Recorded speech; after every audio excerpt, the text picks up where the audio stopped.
Evolution of Civilization, Part 1, Our Existence and Our Story. Welcome to a new series called Evolution of Civilization. This history series is designed to introduce profound topics that shaped our lives and our civilization. It's an overview of topics without getting lost in too many details or academic debates. The hope is that you gain a broader perspective of your place in the world and a more intimate connection with the arcs and themes, the context and considerations, the ideas and decisions that shaped it. It's about telling our collective story in an unfamiliar way, hopefully offering insights and perspectives that may add to the understanding of ourselves. The first 3 episodes were created to set the stage and give some context to the main series. The first episode will focus on the profoundness of our existence as the foundation. This most obvious phenomenon is ironically overlooked, and acknowledging our existence is a meaningful place to start our real human story. The second episode will set sail into the cosmos to view the highlights of our elemental past, from the beginning of time as we currently know it, to the origin of the Earth. In the third episode, we'll travel through the human past to arrive at the dawn of civilization. From there, we'll begin our primary task of walking along the paths of the monuments created during our evolution. We'll look at things like the history of language and the origin of cities, for example. So first things first. Let's begin again, at the beginning. When telling a story, we usually begin at the beginning. But this story has a completely different kind of beginning than all others.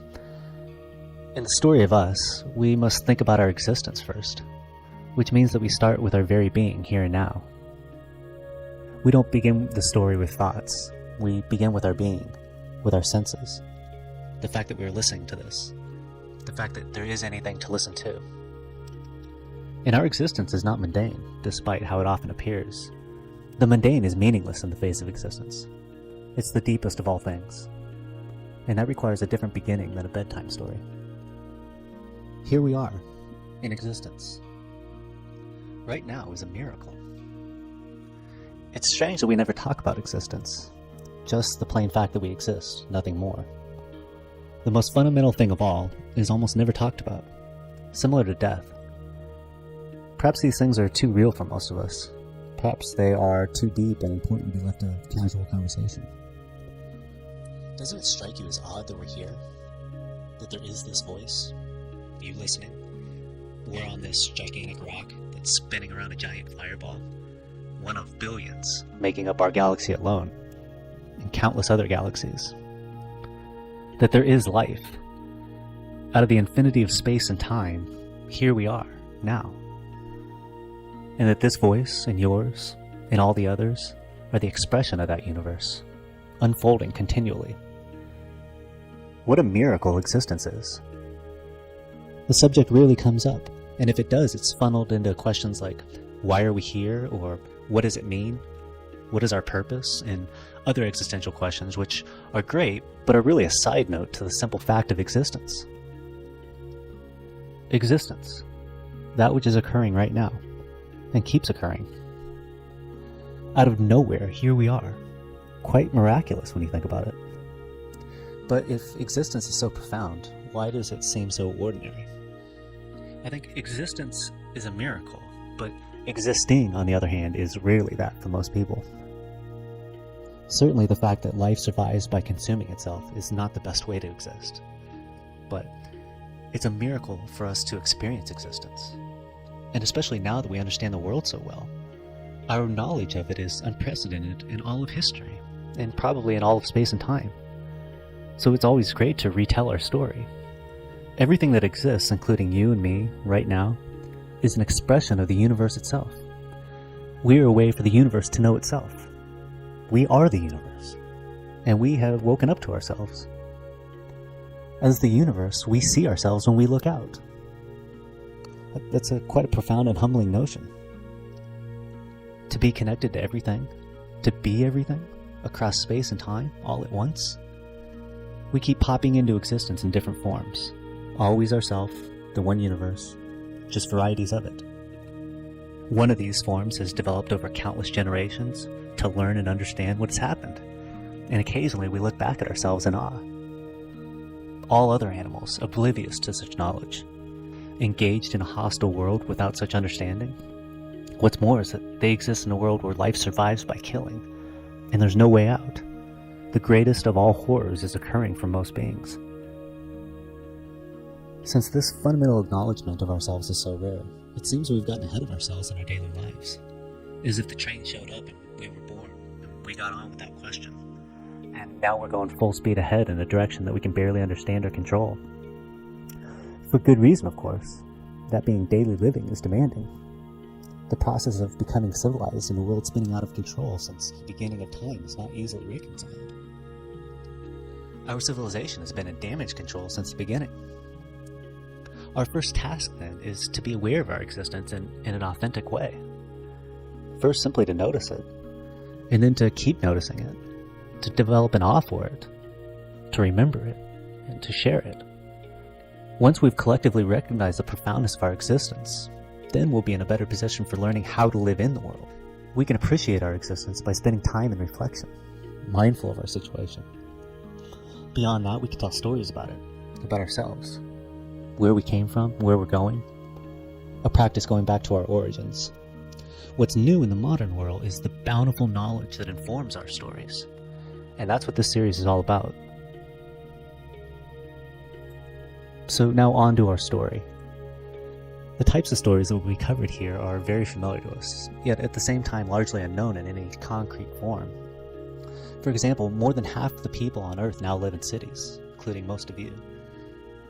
And that may be the only place you've ever lived. But this is altogether new for humans. So where did cities come from? When did they originate and why? That's a topic for a future episode. Furthermore, we think of history in too far abstract of terms, as if it happened so long ago and therefore largely alien to us. A reflection of our education system in part, but also due to humanity's historic lack of knowledge.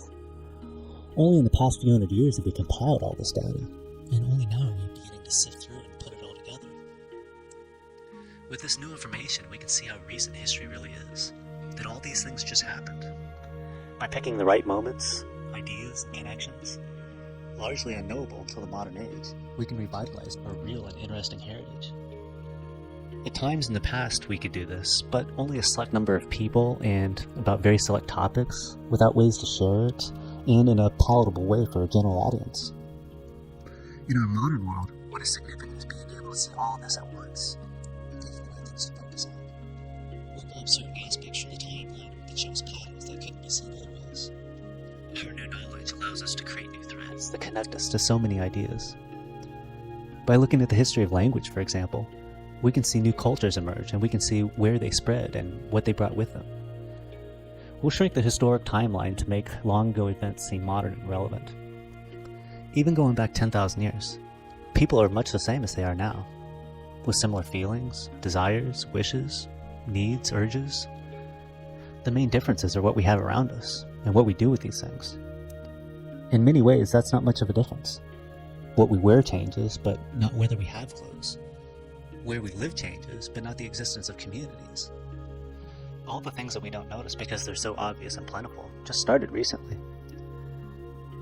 Nearly all that we know is from the past 10,000 years, a blink of an eye in the history of the cosmos, the Earth, and life. Going back 10,000 years, we just began to produce metals. We just developed agriculture. We just learned to really navigate by the stars. Humanity just started cities. They just started language and writing and reading and schools. Likewise, we just started things like wars. Wars only started recently, and they're not inevitable. In the past few hundred years, we just discovered the micro world of germs and atoms, the macro world of space. We just discovered our heritage, both human and animal. We just created democracies. Most of us just moved from rural spaces into cities. We've only just now begun to explore space. Now I'd like to move on to what this series is not. This is not a detailed or thorough account. That's reserved for academics and people wanting long expositions in book form. Every single sentence can be taken apart, questioned, analyzed, and stated by academics. You can find much more detail, add clarification. I can even find issues with anything covered if given enough time. That said, the topics are thoroughly researched from academic sources. So in closing, the world is so filled with info that it's daunting and overwhelming. In fact, it's impossible to take it all in. What happens then is that we don't learn the truly significant events, and we collectively forget. In their place, we learn what the controlling interests want us to learn, like parents, popular culture, government. What is helpful is standing back and looking at our heritage in a new way. It can give us context to show us who we truly are, which is much greater than we thought. It guides us forward where we had not seen a path before. It's important to tell a new human story, one that contains our significant events, beyond the events that we learned in school by authority, the ones that made us truly human, the ones that happened over generations, too long to tell without our modern knowledge, the ones that happened over great spaces, too large to comprehend until now, the ones that were created by the common people, those who built the world, those who suffered from a lack of understanding of it.